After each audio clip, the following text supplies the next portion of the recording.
Good morning and welcome to the Virtual Nature Basket. I'm Miss Laura and today we're talking about mice. Our book today is Mouse's Night Before Christmas by Tracey Corderoy and illustrated by Sarah Massini. 'Twas the night before Christmas when all through the house not a creature was stirring, not even a mouse. That is how the tale started, the one that you know. But I'll tell you a secret, it wasn't quite so, because if you look closer, you might see a door at the foot of the grandfather clock near the floor, and you'll see that it's open. And look, a small black nose and two black eyes and some tiny pink toes. On that night before Christmas, dear reader, you see, there was one little mouse as awake as could be, and he peeked at the Christmas tree there in the hall. It had candles and tinsel, and quite best of all, lots of presents, he gasped. Then the mouse shook his head. If I just had a friend to give gifts to, he said. But oh look, exclaimed Mouse, now excited to see the most beautiful star on top of the tree. He had heard stars gave wishes, but could it be true? And he wondered if plain little mice might wish too. He decided to try it in case they just might, so he whispered his tiny wish into the night. But then out on the lawn there arose such a clatter that he scurried outside to see what was the matter. As he reached the stone steps, little Mouse gave a cry. Gosh, it's Santa, but what could have happened, oh my? What a storm, Santa shivered. I'm sorry to say that somehow I think we have quite lost our way. Then he checked to make sure his reindeer were there as the snow whirled around in the frosty night air. There's Dasher, and there's Dancer, there's Prancer, and Vixen, and Comet, and Cupid, and Donner, and Blitzen. But wait, Santa stopped and bent down. Who are you? I'm just Mouse, said the mouse. Oh, how do you do? Was it your wish I heard? Santa's eyes twinkled bright.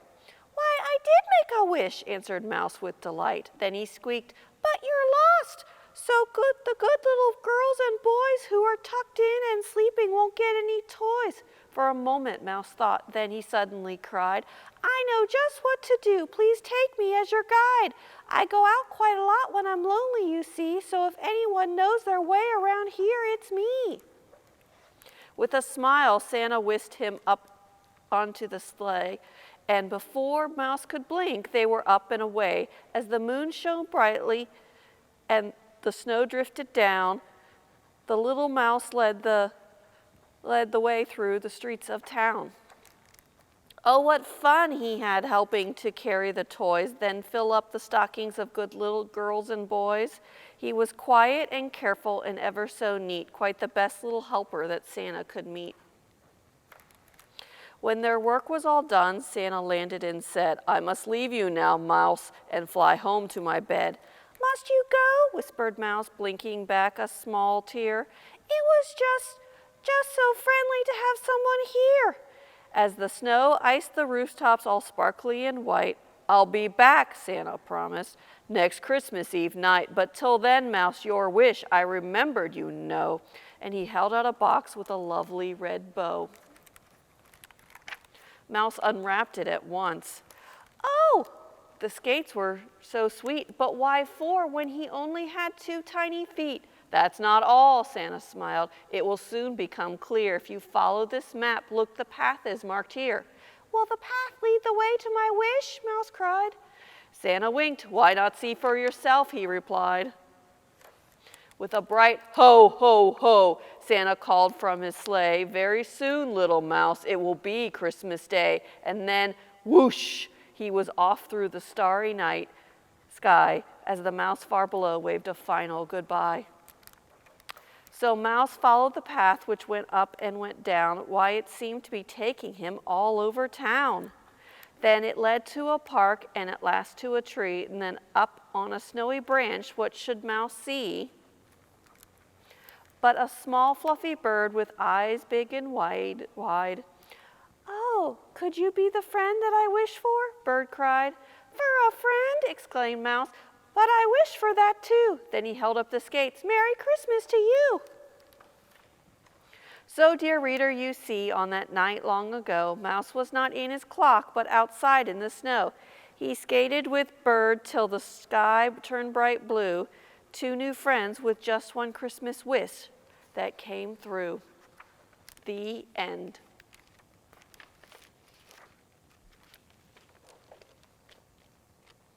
Now today we're talking about mice.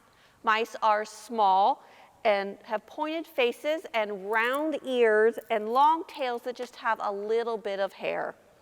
They live all over the world in all kinds of places. They can live in your houses, in the woods, in fields, in meadows, and even deserts.